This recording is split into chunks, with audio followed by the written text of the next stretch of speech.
Everyone, I am Soma here और मैं आपको आज फिजिकल पॉलिसी के बारे में बताऊंगी।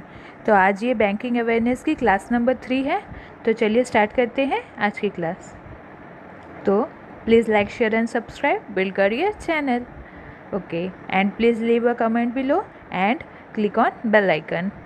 ओके, तो चलिए स्टार्ट करते हैं फिजिकल पॉलिसी से। तो फिजिकल पॉलिसी का मतलब क्या है? फिजिकल पॉलिसी एक गाइडिंग फोर्स होता है जिससे गवर्नमेंट डिसाइड करती है कि कितनी मनी को स्पेंड करनी चाहिए इकोनॉमिक एक्टिविटीज़ को सपोर्ट करने के लिए और कितनी रेवेन्यू अर्न करनी चाहिए इकोनॉमिक सिस्टम से, जिससे कि इकोनॉमी सही तरीके से वर्क कर सके। Okay,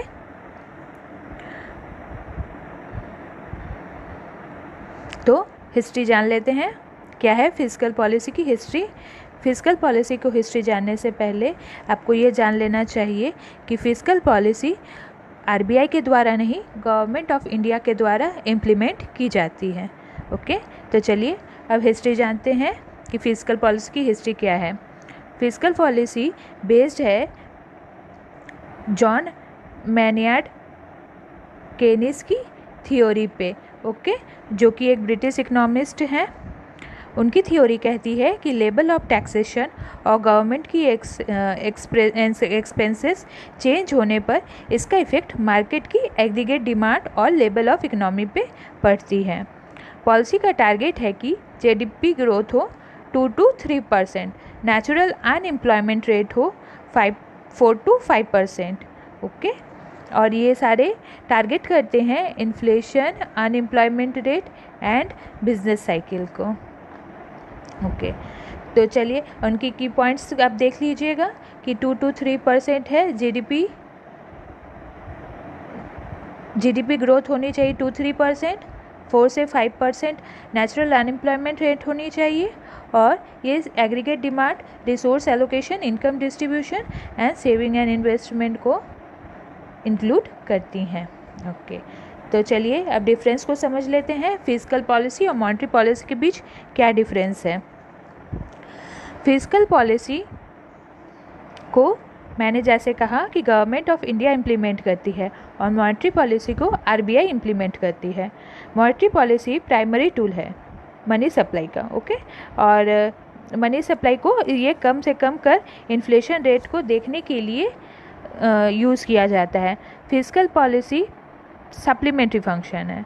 monetary policy cost of boring पर इफेक्ट डालता है और फिजिकल पॉलिसी बजट डेफिसिट पर। फिजिकल पॉलिसी स्ट्रांगली इन्फ्लुएंस होता है बाय पॉलिटिकल्स। ओके, तो चलिए अब अपने नेक्स्ट को देखते हैं कि क्या है ऑब्जेक्टिव ऑफ फिजिकल पॉलिसी। तो क्या क्या ऑब्जेक्टिव है फिजिकल पॉलिसी के? First of all, price stability. Through physical policy price level economy में कंट्रोल की जाती है इन्फ्लेशन के टाइम पे, और ये कंट्री के प्राइस लेवल को कंट्रोल करता है जब इन्फ्लेशन बहुत ज़्यादा होता है, जिससे कि प्राइस को रेगुलेट की जा सके। ओके, अब इकोनॉमिक ग्रोथ के बारे में जान लेते हैं। फिजिकल पॉलिसी ग्रोथ रेट को मेंटेन करने के साथ साथ इकोनॉमिक्स गोल को भी फुलफिल करने में हेल्पफुल है, और ये बैलेंस ऑफ पेमेंट में को भी इक्विलिब्रियम लेवल पे मेंटेन करने में हेल्पफुल है। फुल एम्प्लॉयमेंट फिजिकल पॉलिसी का गोल है, और इसके करीब करीब जिससे पहुंचा जा सके। फुल एम्प्लॉयमेंट ऐसे पॉसिबल नहीं है, बट उसके करीब करीब अप्रोक्सीमेट लेवल तक पहुंचा जा सकता है, और जिससे कि गवर्नमेंट इंक्रीज़ करते हैं पब्लिक स्पेंडिंग रेज करने के लिए डिमांड, और इससे टैक्स रेट भी घटता है, और साथ ही साथ इससे प्राइवेट सेक्टर में मोर इंसेंटिव प्रोवाइड किया जाता है, जिससे कि एग्रीगेट डिमांड इंक्रीज़ होता है टोटल पॉपुलेशन में, और एम्प्लॉयमेंट लेवल भी इंक्रीज़ करता है। ओके, तो अब जान लेते हैं कि टाइप्स क्या क्या हैं फिजिकल पॉलिसी के। ये 3 तरह के होते हैं, एक्सपेंशन फिजिकल पॉलिसी और कॉन्ट्राडिक्टरी फिजिकल पॉलिसी, और साथ एक न्यूट्रल फिजिकल पॉलिसी। तो अब एक्सपेंशन फिजिकल पॉलिसी किसे कहते हैं? एक्सपेंशन फिजिकल पॉलिसी वो टाइम पे यूज़ होता है जब